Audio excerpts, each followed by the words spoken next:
The Boone Creek house sat alone on a stretch of Kentucky backroad where fog clung to the ground like a living thing.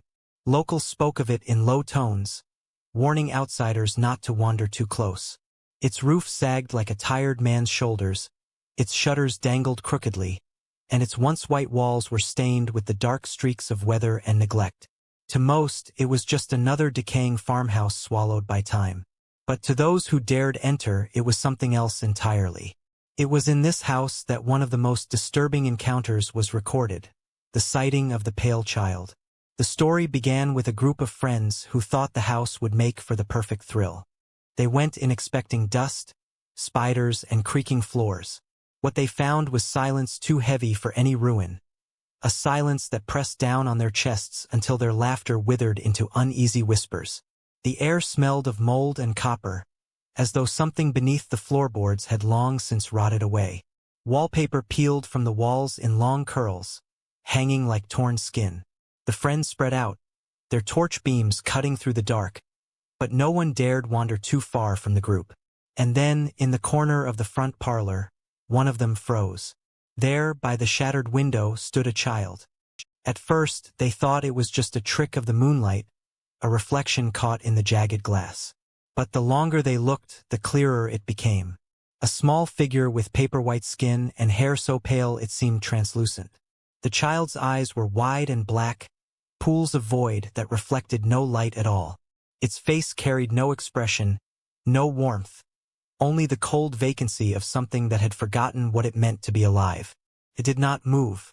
It simply stood there, hands limp at its sides, watching them. One of the friends whispered that it might be a mannequin, abandoned by whoever had last lived here. But then the child blinked. Slow, deliberate, and soundless. The room grew colder, frost budding on the edges of the broken window. The friends backed away, hearts pounding, yet the child did not follow. Not with its feet. Instead, its reflection shifted in the shards of glass. Where one shard showed its face, another showed its back, another its side, until the child's image surrounded them, dozens of pale versions staring from every angle. The air throbbed with a low hum, like distant chanting, though no lips moved. When one of the friends dared shine their torch directly at the figure, the light cut straight through it. The child dissolved like smoke, vanishing into the stale air. Relief washed over them, until they turned toward the doorway. There it was again. The pale child now stood at the threshold, closer than before, its black eyes unblinking. The friends stumbled backwards, tripping over warped floorboards, trying to escape the stare that never broke. One reached for the door handle, but the knob burned their hand with a heat so intense it blistered the skin. And then the child opened its mouth. No sound came at first, only a stretching, gaping void where its face split wider and wider until it was nothing but darkness. When the scream finally tore out, it wasn't one voice but many. A chorus of children's cries layered atop each other, shrill and agonized, rattling the windows until the glass collapsed inward like rain. The group fled into the night, never daring to look back, but each of them reported the same final sight. As they reached the road, they turned just once to see the child framed in the broken doorway, watching them go. Still, silent, patient, and some swore, weeks later, that they saw the same pale figure at the corners of their bedrooms, reflected faintly in mirrors, waiting as though Boone Creek House had let them leave. But the child had followed. In the heart of Kentucky's backroads, there is a farmhouse that locals refuse to approach after nightfall. Unlike other ruins where trespassers wander freely, this house stands with its front door nailed shut, its windows boarded as though someone long ago had tried desperately to keep something in. It is known not for what is seen inside, but for what is heard. Those who dared to pry open the side entrance found the interior strangely intact, as though time had been slower here. Dust lay across every surface, but the furniture was still upright, photographs still lined the mantel, and children's toys remained scattered across the parlor floor as if dropped mid-play. Yet there was one place no one could reach, the cellar door. It was chained, bolted, and smeared with dark stains that had seeped deep into the wood. Even after decades, the stains hadn't faded, and anyone who touched the handle claimed the metal pulsed faintly, as though alive. The first explorers believed it was just a relic, a door to nothing. But when they lingered too long, the whispers began. Soft at first, almost like the sound of wind funneled through cracks in the foundation. Then words took shape, layered and overlapping, dozens of voices speaking at once, urgent and restless. No one could make sense of them at first, until one voice rose above the rest, a childlike tone murmuring, "Down here." The group thought it was a prank, that one of them was hiding in the dark corners of the house. But as they pressed their ears against the cellar door, the truth became undeniable. The whispers were coming from behind it, from the other side of the bolted wood. Some claimed to hear laughter, others sobbing. A few swore they heard their own names whispered back at them in perfect imitation, as though whatever was beneath knew exactly who stood above. One night, two teenagers decided to break the seal, driven by curiosity and the lure of local legend. They brought hammers and crowbars, tearing away at the metal until the wood began to crack. The house groaned with every strike, dust falling from the rafters as though the very structure was begging them to stop. When the final chain snapped, the whispers ceased. For the first time since they'd entered, silence filled the house. Then, with a slow creak, the cellar door swung open on its own. The blackness below was complete, a darkness thicker than absence of light, as though it swallowed the torch beams whole. The air that drifted up was cold and damp, reeking of soil and something sour, metallic, like blood. Against their better judgment, one of them leaned down the first few steps, torch trembling in their hands. That was when the voices returned. Not whispers this time, but a cacophony, 100 voices shrieking in unison. Their torches flickered, bulbs bursting one by one until the house was plunged into near darkness. The teenagers bolted, stumbling into the night, never daring to look back. When they returned the next day with others, the cellar door was sealed again, chains intact as if untouched. Since then, countless explorers have heard the same thing. Voices calling from the other side, some pleading for help, some laughing, some simply whispering nonsense. No one has managed to keep the cellar open, no matter how they try. The door always seals itself again, the chains twisting tight as though guided by unseen hands. And the most disturbing detail? A few who pressed their ears too long against that would claim to feel breath on the other side, warm, wet, and waiting. In the rolling hills of Kentucky, tucked inside an abandoned Victorian manor, stands a mirror that has terrified generations. Tall, gilded, and framed with intricate carvings of twisting vines, it should have been an elegant relic of the past. Instead, it became the center of a legend whispered from one town to the next, the mirror that refused reflection. The story began decades ago when the house still had a family within its walls. Visitors noted the strange mirror in the parlor, one that reflected the room and the furniture perfectly but never those who stood before it. Guests would peer into its glass, expecting to see their own faces staring back, only to find the room empty save for the objects behind them. Children were warned not to look into it too long, but, like all warnings, curiosity always won. Some claimed that after staring long enough, shapes began to emerge. Not their reflections, but pale figures drifting in the background, watching through the silver sheen with hollow eyes. When the house fell empty and years turned to dust, the mirror remained. Explorers who crept inside described the same chilling effect. They raised torches, phones, or cameras, only to find no trace of themselves in the glass. One man brought a Polaroid camera to test it. He stood before the mirror, took a picture, and waited as the image developed in his hand. What appeared on the photograph was not the empty room, but himself standing there with something behind him. A tall, faceless figure loomed over his shoulder, one hand stretched toward his neck. The man fled before finishing the roll, leaving the photograph behind. Others reported stranger happenings. A girl who visited claimed that when she leaned close to the glass, her breath misted across its surface as though it were winter cold, though the room itself was warm. As the mist faded, words appeared, written as if by invisible fingers. "Stay.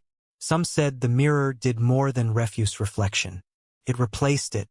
A man once swore that he saw his own reflection staring back after minutes of emptiness, but the reflection did not match his movements. It blinked when he did not. It tilted its head slowly, unnaturally, until its neck bent too far. When he staggered back, the reflection smiled, something he himself had not done. He ran before it could move further, but claimed he never looked into another mirror again without fear of seeing the wrong version of himself. Perhaps the most disturbing story came from a pair of friends who dared each other to stay in front of the mirror for an hour. For the first half, nothing happened beyond the usual absence of reflection. But at the 30-minute mark, both began to hear faint tapping from inside the glass, like fingernails against a window. The tapping grew louder, faster, until the mirror shuddered in its frame. Then, for the briefest second, something pressed against the inside of the glass. A face, distorted and stretched, its mouth gaping in silent screams. The friends fled, leaving the mirror behind, but neighbors claimed they never truly escaped. Weeks later, one was found staring into his bathroom mirror at home, muttering to himself as though in conversation with someone inside. The other stopped using mirrors entirely, covering every reflective surface in his house until his final days. He died with a sheet still pinned over his bedroom mirror, as though terrified of what might crawl out should it ever be uncovered. The mirror remains in that abandoned parlor, waiting for the next fool to test its glass. They say it does not show who you are, but who is waiting for you on the other side.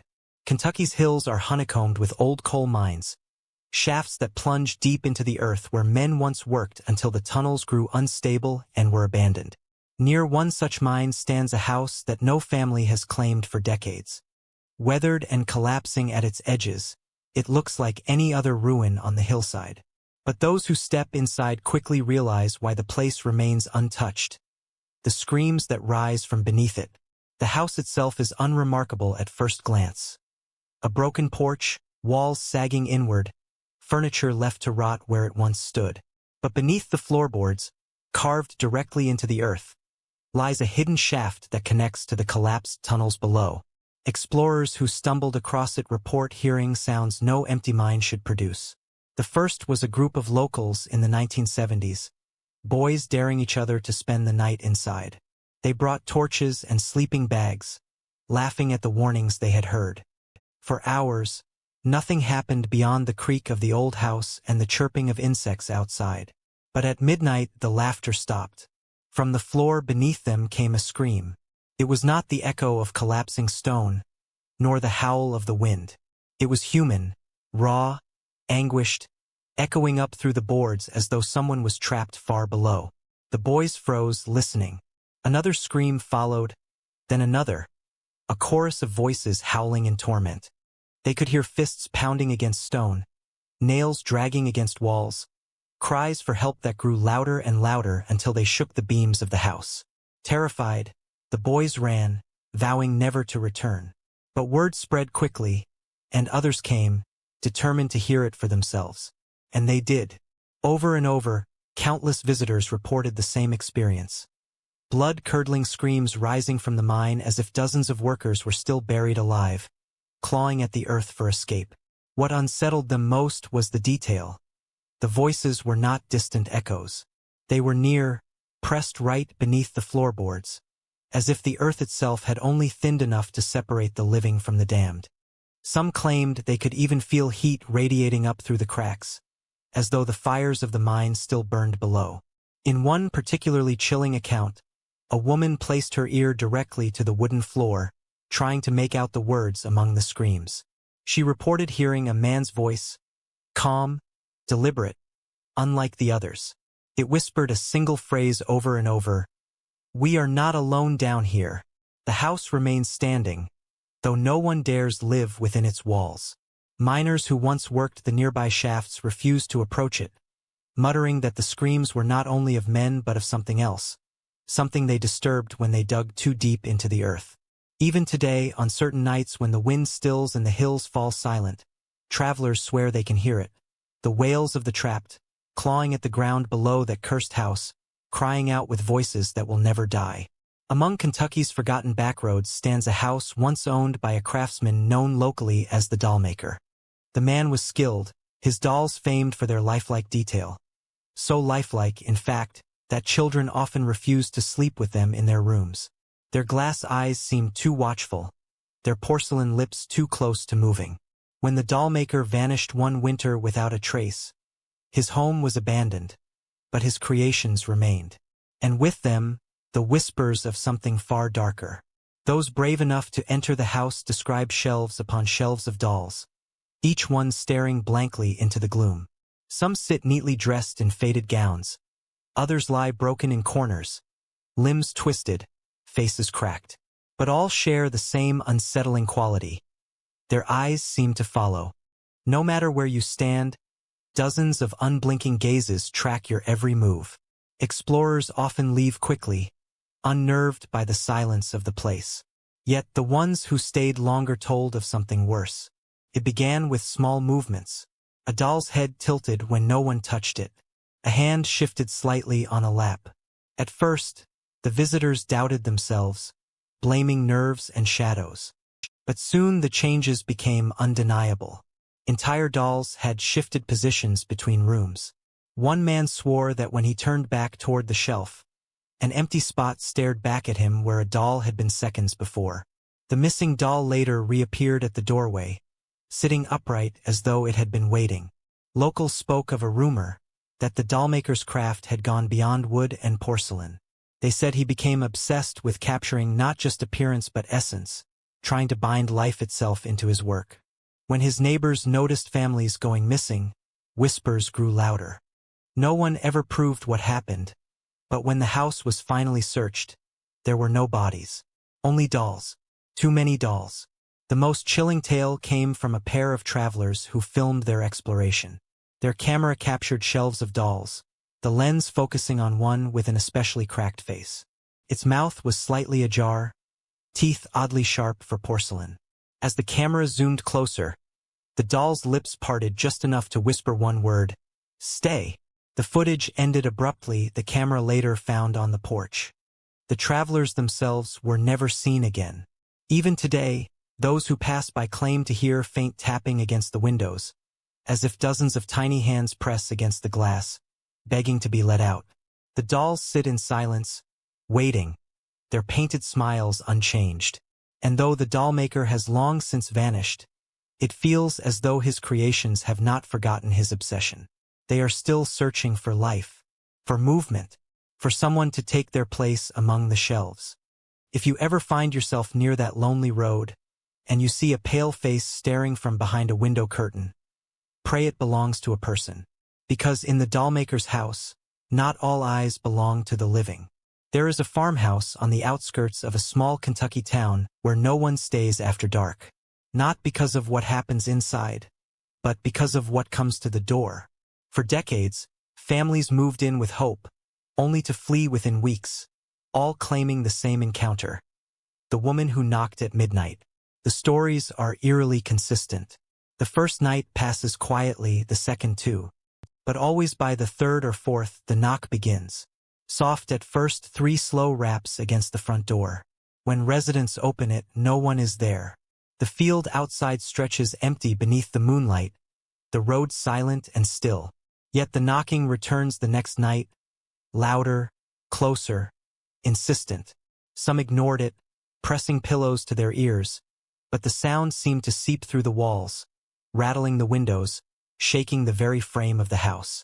Others tried to wait by the door, determined to catch the prankster. They reported the same chilling sight. A woman standing at the edge of the porch, barely illuminated by the moon. She is always described the same way. Tall, draped in a tattered gown, her hair hanging long and wet across her face. She does not speak. She only knocks, over and over, her head slowly lifting as if to look at whoever dares answer. But where her face should be, there is nothing. Only smooth, pale skin, featureless except for a faint ripple where her mouth should have been. One family, desperate to rid themselves of the terror, invited a pastor to bless the house.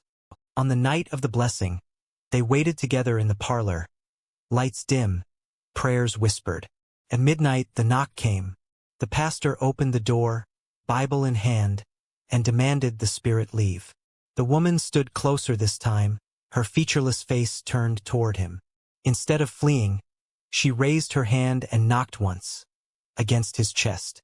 The pastor collapsed instantly, his heart stopped, his eyes wide in shock. The woman vanished into the dark, leaving only silence behind. The family abandoned the house the next day, and no one has stayed long since. Travelers who pass by claim that even now, if you drive the road at night and stop near the farmhouse, you might hear it, the slow, steady sound of knuckles against wood. And if you're reckless enough to open your car door and look, you may catch sight of her on the porch, waiting patiently, her hand poised to knock again. Locals warn of one thing above all. Never answer her call 3 nights in a row. They say if you do, she will not remain on the porch. She will come inside. And once she crosses your threshold, no door will ever keep her out again. Deep in Carter County, Kentucky, there stands a farmhouse that looks ordinary by day. Weather-beaten wood, broken shutters, weeds curling high along the porch steps. Yet when the sun sets and the night presses in, the house changes. It becomes alive with shadows. Not the kind cast by moonlight or flickering lanterns, but shadows that move on their own, detached from any living body. The earliest reports came from a farming family in the early 1900s. They had taken the house for cheap land, ignoring warnings from locals. By the first week, the children whispered of strange figures in their bedrooms. Dark shapes that crawled along the walls, stretching long arms toward their beds. The parents dismissed it until one night, the father himself saw a figure pacing the parlor. At first, he thought it was an intruder, but when he lit a lantern, the room was empty. Only a shadow lingered across the far wall, swaying gently though nothing stood before it. Over the decades, explorers and thrill-seekers continued to enter the house, each describing the same phenomenon. Shadows slithered along ceilings, pooled beneath doors, or darted across floors as though fleeing just out of sight. The strangest detail was that they did not mimic the intruder's own forms. A man could raise his arm, but the shadow stretching on the wall would tilt its head instead. A woman might stand still, yet her shadow would pace restlessly back and forth. One visitor recounted a particularly chilling moment. He shone his torch into the upstairs hallway, illuminating a line of doors. The light caught the shape of a person standing at the far end, perfectly still. But when he turned the beam directly upon it, the hallway was empty. Yet the shadow remained on the wall, sharp and clear, as though the figure had never moved. Others spoke of voices that came with the darkness. Whispers in the corners, murmurs that grew louder when the shadows thickened. Some swore they heard their names spoken in low tones, urging them deeper into the house. And when they obeyed, the shadows seemed to gather, filling entire rooms until the intruders could no longer see the walls. One man claimed he tried to leave when the darkness grew unbearable. He sprinted toward the front door, but the shadow of the doorframe stretched impossibly wide, swallowing the entryway until there was no exit. Only when his torch sputtered and died did the shadow release him, the door reappearing as if nothing had changed. He fled into the night, never daring to return. To this day, the Carter County farmhouse stands empty, windows like hollow eyes staring into the fields. Some say the shadows inside are not merely tricks of the dark but remnants of those who lived there, trapped in half-existence. Others believe something older, something that feeds on fear itself, has taken root in the walls. If you drive past on a moonless night, you may see it yourself. Shapes moving against the curtains, though no one has lived there in decades. And if you're bold enough to step inside, be wary. For once your shadow separates from your body in that place, you may never truly leave with all of yourself again. In the rolling hills of Kentucky lies a mansion once famed for its grand feasts and glittering parties. Built in the late 1800s by a wealthy coal baron, its banquet room was said to be the finest in the state, with chandeliers that rained gold light across a mile-long table, mirrors imported from Europe, and velvet curtains that shut out the world. But today, the house stands in ruin, and that banquet room holds only silence. silence so deep it gnaws at the mind. Those who dare to enter the mansion speak of a strange unease that begins the moment they cross the threshold of the banquet hall. The air is heavy, pressing against the chest as if the room itself is watching. The first thing they notice is the table, still set with long-forgotten cutlery, though no one has lived there for nearly a century. Rusted forks and knives lie in perfect alignment, as though waiting for guests who never arrived. And sometimes, if you look too long, you may see faint outlines of plates brimming with food, the scent of roasted meat and sweet wine lingering faintly, teasing the edge of your senses before vanishing into dust. Yet the true terror begins when the silence deepens. Visitors often describe hearing the faint clink of glasses, the scrape of chairs moving across the floor. When they turn, the room is empty, but in the mirrors, which still line the far wall, they swear they see something else. Men and women in old-fashioned dress seated at the table, their faces pale, their mouths moving in silent conversation. They never turn to look at the intruder, but their reflections continue feasting, locked in some eternal dinner that has no end.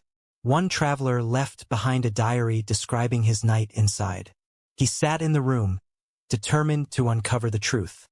At midnight, the mirrors grew fogged as if with breath, and the figures became sharper. He counted nearly 24 people reflected, though the table before him remained bare. When he blinked, the reflection of the nearest guest slowly turned its head. It looked directly at him, though no body sat in the chair. Its mouth opened wide, stretching unnaturally, though no sound escaped. The silence was crushing. He fled, but before leaving the house, he glanced back once more. The mirrors were clear again, but on the dust-covered table lay a single goblet filled with dark red liquid. He swore it had not been there when he first entered. He never returned, and the diary ended with the words, "The feast goes on. They are waiting for more." Today, urban explorers dare one another to step inside the banquet room and stay until midnight. Few make it that long. Some stumble out claiming they felt unseen hands brush their arms, guiding them toward a chair at the table. Others emerge with shallow scratches across their skin, shaped like long fingers. None of them ever hear a sound inside, not even their own footsteps, only that unbearable silence that makes the heart pound louder with every passing second. Locals whisper that those who stay too long may not come back whole. Their bodies leave the mansion, yes, but their reflections remain seated in the banquet room, trapped forever among the silent guests of a meal that has no end.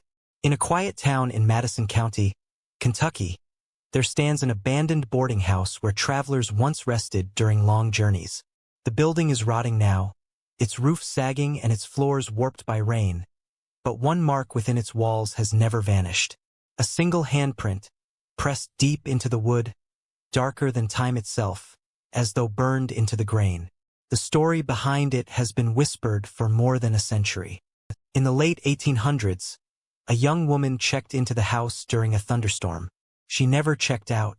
Guests later claimed to hear screams from her room, but when the innkeeper went to investigate, the door was locked from within. It took hours before he forced it open, and by then the woman was gone. The only thing left behind was a wet patch on the floor that smelled faintly of iron, and a single handprint on the wall by the bed. At first, it seemed ordinary, as though she had pressed her palm there before vanishing. But when the staff tried to scrub it away, the stain only grew darker. They sanded the wood, replaced the panel, even painted over it. Yet each time, the handprint returned, bleeding through like a wound that would not heal. Years later, new owners attempted to open the house again. Guests reported waking at night to find the mark glowing faintly in the moonlight, pulsing like a heartbeat. One man claimed he touched it out of morbid curiosity. He said the wood felt warm, almost alive, and when he pulled away, his own palm bore the same mark, seared red into his skin. No matter how he washed, the imprint remained for days before finally fading. But by then, he was already gone. Found dead in his bed, eyes wide open, his hands still outstretched as if reaching toward something unseen. Others who encountered the handprint spoke of dreams that plagued them afterward. They described standing in the same small room, watching the storm batter against the window, while a shadow moved just beyond the door. In the dream, they always reached out, placing their hand against the wall, and each time they woke, their skin tingled with burning heat. Locals who pass the ruin today refuse to step inside. They say the handprint is still there, darker now than ever before, its edges blurred as though sinking deeper into the wall. Some believe it is not just a stain but a doorway, a mark left by something desperate to claw its way back into the world. Others whisper that it belongs to the woman herself, her soul bound forever to the room where she vanished, her touch etched into the house as a warning. Whatever the truth, one thing is certain, the handprint has never faded.